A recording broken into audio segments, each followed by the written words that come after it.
Assalamualaikum dan salam sejahtera.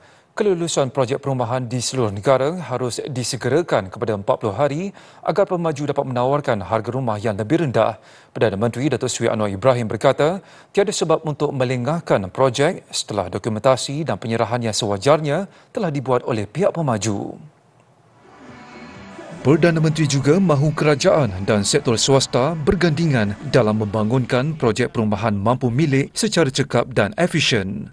Saya akan bawa juga perkara ini dengan Saudara Ngah Komeng hari Jumaat ini di Jumaat Menteri dan beritahu semua menteri yang terlibat dalam ada jabatan-jabatan berkaitan mendapat juga pandangan yang sama. Kerana ini bukan sahaja kerajaan negeri, banyak hal-hal yang melibatkan jabatan persekutuan dan kita harus percepatkan.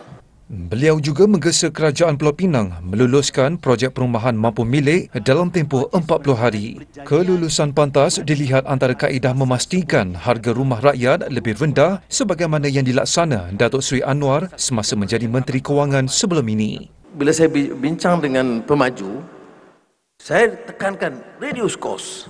Dia kata reduce cost, macam mana holding cost tinggi? Sebab kelulusan dalam 8 bulan, setahun, dia ada holding cost.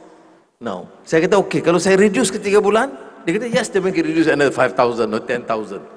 Perdana Menteri menyaksikan pemeteraian perjanjian pembangunan bersama Rumah Mampu Milik Bakat Baru Madani yang bakal dibina di Pulau Pinang. Rumah Bakat Baru Madani adalah projek pembangunan rumah mampu milik terbesar dalam sejarah dengan lebih 35,000 unit akan dibina untuk kumpulan B40 dan M40. Jumlah pekerja berkemahiran rendah dalam pasaran tenaga kerja negara semakin meningkat. Ia meningkat daripada 12% pada 2021 kepada 13.2% bagi tempoh 9 bulan pertama tahun ini.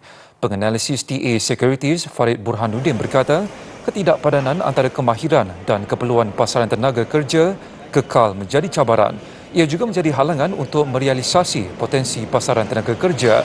Bagaimanapun, trend ini dilihat dapat mengurangkan kadar pengangguran. Majikan juga melaporkan kesukaran untuk mengisi jawatan berkemahiran tinggi manakala semakin ramai pencari kerja yang menerima pekerjaan berkemahiran rendah.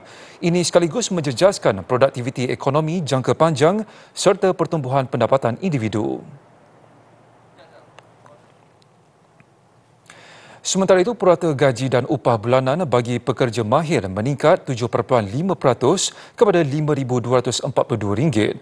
Ini berbanding RM4,878 pada 2022. Menurut Jabatan Perangkaan, kategori pengurus kekal merekodkan purata gaji dan upah bulanan tertinggi dengan peningkatan 5.1%. Upah bagi pekerja separuh mahir turut meningkat kepada RM2,475, manakala purata gaji bagi kategori berkemahiran rendah yang merangkumi pekerja asas meningkat RM147 kepada RM1,982. Upah bulanan juga naik kepada RM2,602, mencerminkan pertumbuhan yang stabil. Ia hasil daripada pelbagai inisiatif ekonomi yang telah dilaksana bagi meningkatkan kualiti hidup tenaga buruh di Malaysia.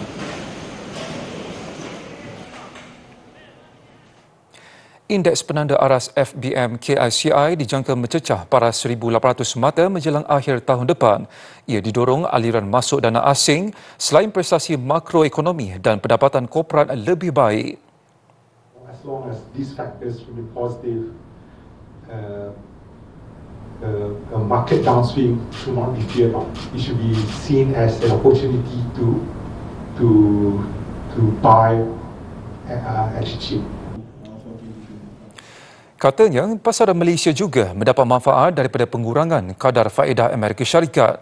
Sepanjang tahun ini, pasaran saham tempatan menunjukkan prestasi agak baik dengan kenaikan 11% setakat 4 Disember lalu. Ekonomi negara juga dijangka berkembang pada kadar 4.6% pada 2025 dengan asas pertumbuhan domestik kekal positif. Ini disokong peningkatan perbelanjaan domestik serta pertumbuhan perdagangan luar.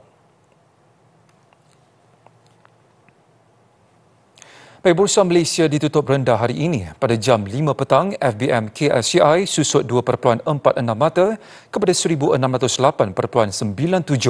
Bagaimanapun, kaunter untung berlalui rugi pada 534 berbanding 513, manakala 562 kaunter diniagakan tidak berubah.